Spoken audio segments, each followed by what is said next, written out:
j'ai 2 enfants et je suis aide ménagère. Bonjour, je m'appelle Mélanie, j'ai 39 ans. Je travaille en tant qu'aide ménagère.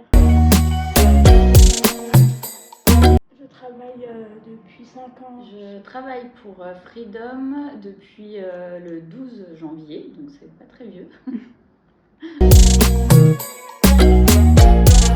Le métier d'aide ménagère, j'étais en recherche d'emploi et vu que j'apprécie de faire le ménage, je me suis dit que ce serait un bon compromis et aussi pour aider les personnes et puis les horaires, voilà, les trajets.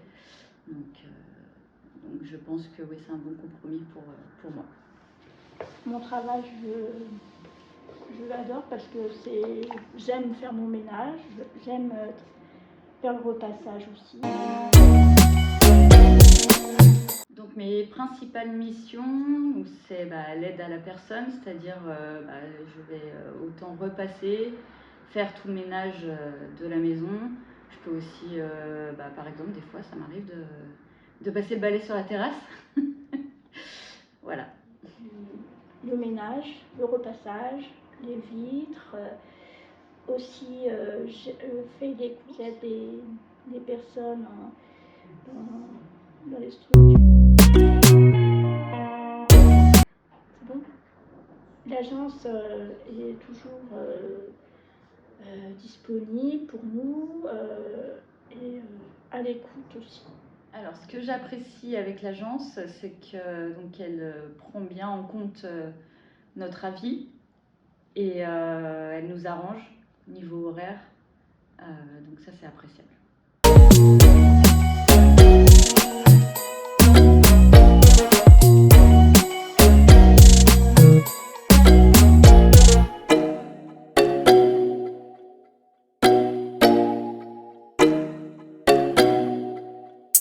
Je m'appelle Cécile, je suis maman de 4 enfants et je suis auxiliaire de vie à côté.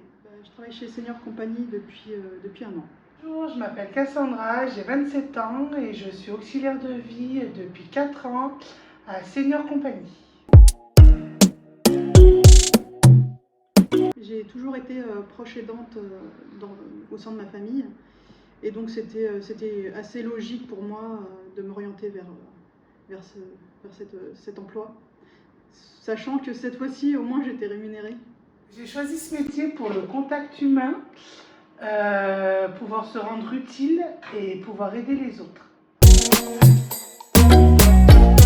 On fait beaucoup de courses, de compagnie, tout ce qui va dans le sens du maintien à domicile, donc ça peut passer par du nursing, ça peut passer juste même prendre le repas avec la personne et être sûr au moins qu'elle mange, parce qu'on ne se rend pas compte comme ça, mais il y a beaucoup de personnes qui quand elles sont seules ne vont pas manger et on les accompagne. Ça peut être aussi de l'entretien au logement, des personnes qui ont des pathologies, qui vont plus faire le ménage ou qui vont se laisser aller.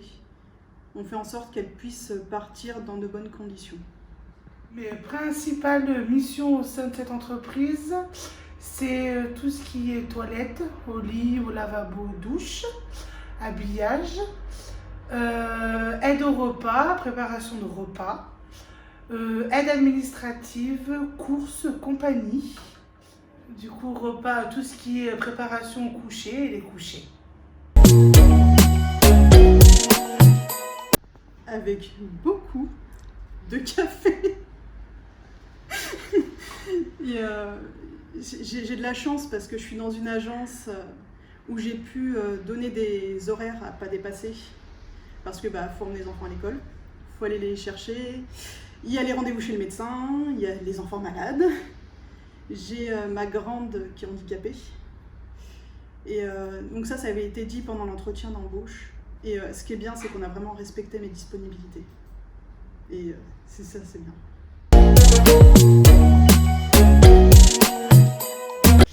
L'agence est à l'écoute et disponible quand on en a besoin et je trouve que le fait que du coup ça soit une petite agence, du coup c'est familial. C'est une agence accueillante, bienveillante, mais qui sait faire preuve de professionnalisme.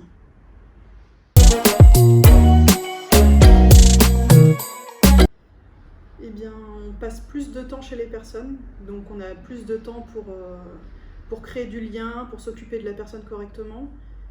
Et à terme, en fait, on fait même presque partie de la famille. Et disons que c'est plus un lien soignant et personne malade. C'est vraiment, on a l'impression d'être la petite fille, où on est vraiment intégré dans l'intimité des personnes, et c'est beaucoup plus humain et plus agréable. Je préfère largement le domicile à la structure parce que je trouve que le domicile, on a plus de temps avec les personnes, on a plus de temps pour faire les toilettes, on a plus de temps pour discuter. Et justement, c'est ce temps-là et ce contact que je trouve qu'on n'a pas en structure qui est très important pour moi.